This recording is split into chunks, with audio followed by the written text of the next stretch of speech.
পুলিশের জালে দেবরাজ চক্রবর্তী। আমরা কথা বলেছিলাম তারকেশ্বরের বিধায়ক সন্তু পানের সঙ্গে, কথা বলেছিলাম বারাকপুরের বিধায়ক কৌস্তব বাগচির সঙ্গে। শুনুন তারা কি বলছেন। যারা চুরি করবে, দুর্নীতির সঙ্গে যুক্ত থাকবে, যারা মহিলাদের উপর অত্যাচার করবে, তাদের জায়গাটা ঘর নয় শ্রীঘর, সেটা পরিষ্কার আমাদের বুঝিয়ে দিয়েছেন রাজ্যের মুখ্যমন্ত্রী শুভেন্দু অধিকারী মহাশয়। আজ পরিষ্কার গোটা বাংলা মানুষ দেখতে পাচ্ছেন, তৃণমূল আসার পর যাদের সম্পত্তি বেড়েছে, যারা মানুষের টুটি টেপে কার্যত টাকা কেড়ে নিয়েছে, তাদের অধিকার কেড়ে নিয়েছে, তাদের তো ঘর থেকে শ্রীঘর যেতেই হবে। এটা স্বাভাবিক। এটা পুলিশের যে নিয়ম নীতি রয়েছে, যেটা আইনের শাসন রয়েছে, সেই অনুযায়ী কাজ হচ্ছে। বাংলা মানুষ এই জন্যই তৃণমূলকে হারিয়ে বিজেপিকে ক্ষমতায় নিয়ে এসেছে, যাতে যারা চুরি দুর্নীতির সঙ্গে যুক্ত ছিল তাদের ঘর নয় শ্রীঘরের স্থান হয়। এই তো হচ্ছে উত্তর চব্বিশ পরগনা জেলার হচ্ছে ছোট ভাইপো। ভাইপোর একটা পাইরেটেড ভার্সন। ভাইপো একে দিয়ে এই বহু ধরনের অকাম কুকাম এগুলো করাতো। যতদিন তৃণমূলের সরকার ছিল এই ধরনের গুন্ডা, সমাজ বিরোধী, এই ধরনের তোলাবাজরা দাপিয়ে বেরিয়েছে। দেবরাজ চক্রবর্তী এমন একজন যাদেরকে তৃণমূলের বিভিন্ন নেতাদের কর্মীদেরকেও যাকে তোলা দিতে হতো। তো খুব স্বাভাবিক আছে এই বিষয়টা হওয়ার। এখন আইনের শাসন এখানে যখন প্রতিষ্ঠা হয়েছে, তো সেখানে সেইভাবেই কাজকর্ম হবে। এই মুহূর্তে টেলিফোনে যোগাযোগ করতে পেরেছি তৃণমূল বিধায়ক কুণাল ঘোষের সঙ্গে। কুণাল দা, নিউজ 18 বাংলায় আপনাকে স্বাগত জানাই।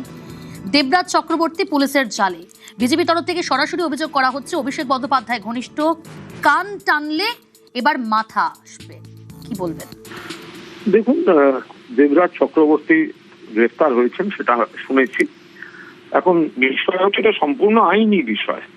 এবার দেবরাজ চক্রবর্তী শুনেছি তার আইনের বিষয়ে কোর্টের দ্বারস্থ হয়েছিলেন, বা একটা লিগাল প্রসেস চলছে, বা একটা তিনি তার মতো করে তার আইনজীবীদের নিয়ে কোর্টে তার বক্তব্য জানিয়েছেন ইত্যাদি। তারপরে আবার আজকে শুনছি অ্যারেস্ট হয়েছেন। ফলে এটা সরাসরি তৃণমূল কংগ্রেসের বিষয় থেকে তরফ থেকে এটা নিয়ে কোনো মন্তব্যই করতে চাই না। কারণ এটা একদিক থেকে যেমন আপাত দৃষ্টিতে মনে হয় যে, প্রথম কথা, কেসের মেরিট জানি না কেন কি, সেটা দেবরাজ বা তার লয়াররা বলতে পারবেন। এখানে আমি কথা বলতে যাওয়ার কোনো অর্থ হয় না। টাইমিংটা নিয়ে বলা যেতে পারে এই সময় দিকে দিকে তৃণমূল কংগ্রেসের নেতা কর্মীদের হ্যারাস করা উচিত, আমি টাইমিংটা নিয়ে বলতে পারি। কিন্তু কেসের মেরিট নিয়ে আমি কোনো শব্দ উচ্চারণ করব না। এবার বিজেপি তাদের কথা বলছেন, আবার এটাও আমাদের তখন বলতে হচ্ছে যে তৃণমূলের কারোর বিরুদ্ধে কোনো অভিযোগ থাকলে পুলিশ যতটা সক্রিয়, যতটা ধরাধরি হচ্ছে, আবার তৃণমূল থেকে যদি একটু ডিস্টেন্স কেউ করে বা অন্য দলে থাকে বা অন্য শিবিরে থাকে, তাদের ক্ষেত্রে তো পুলিশ ওইভাবে সক্রিয় হচ্ছে না। মাননীয় মুখ্যমন্ত্রী প্রকাশ্য স্টেটমেন্টে বলছেন 70-80 খানা বেআইনি ইল্লিগাল কনস্ট্রাকশন, অথচ দেখা যাচ্ছে পুলিশ সেখানে কোনো ব্যবস্থা করছে না।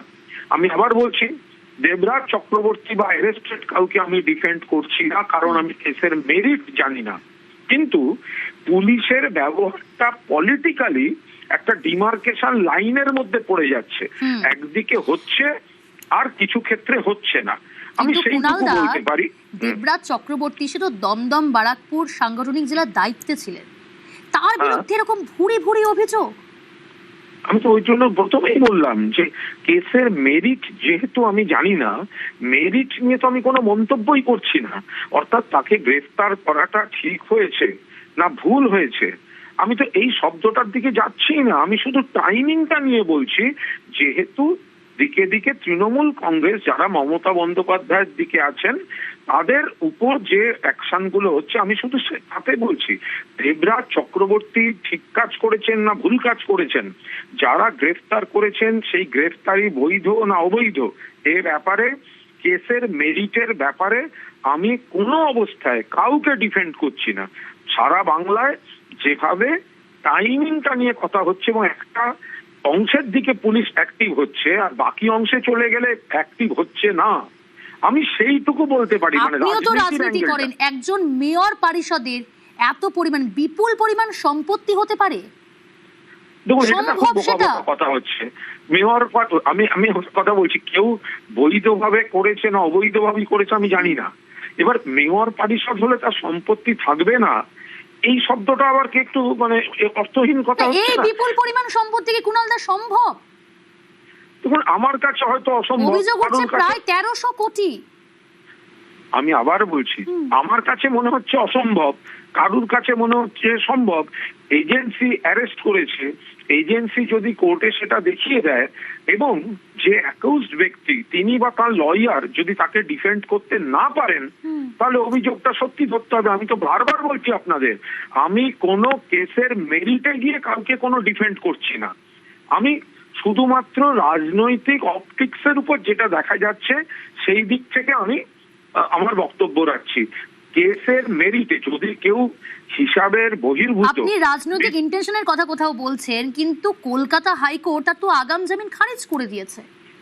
আপনি কি, আমি প্রথমে যেগুলো শুনলাম আপনি শুনতে পাচ্ছেন না, হ্যাঁ, আপনার প্রডিউসার বুঝতে পারছেন, আমি বুঝতে পারছি না। কুণালদা, আপনি সময়ের কথা বলছেন, আপনি কোথাও বলছেন একটা টাইমের কথা। একদম স্পষ্ট ভাষায় বলেছি যে মেরিট নিয়ে আমি কাউকে কোনো ডিফেন্ড করছি না, কিন্তু কারুর ক্ষেত্রে দেখা যাচ্ছে অবৈধ সম্পত্তির অভিযোগে অ্যারেস্ট, আবার কারুর ক্ষেত্রে মুখ্যমন্ত্রী স্বয়ং 80 থেকে 90টা অবৈধ নির্মাণের কথা বললেও তাকে অ্যারেস্ট নয়।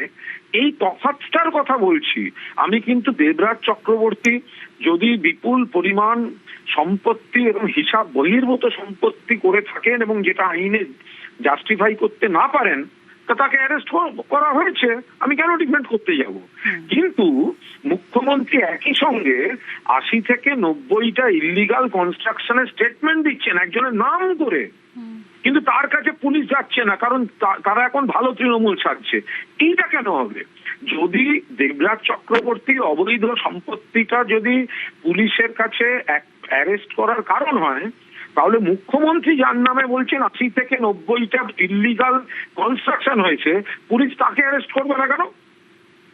আমি শুধু এইটা বলছি, আমি দেবরাজ চক্রবর্তীকে তো ডিফেন্ড করতে যাচ্ছি না, আমার কাজ নয়। সেটা দেবরাজ চক্রবর্তী বা তার আইনজীবীরা ডিফেন্ড করবেন, আমি কেন ডিফেন্ড করতে যাব? অনেক ধন্যবাদ কুণালদা। কথা বলছিলাম তৃণমূল বিধায়ক কুণাল ঘোষের সঙ্গে।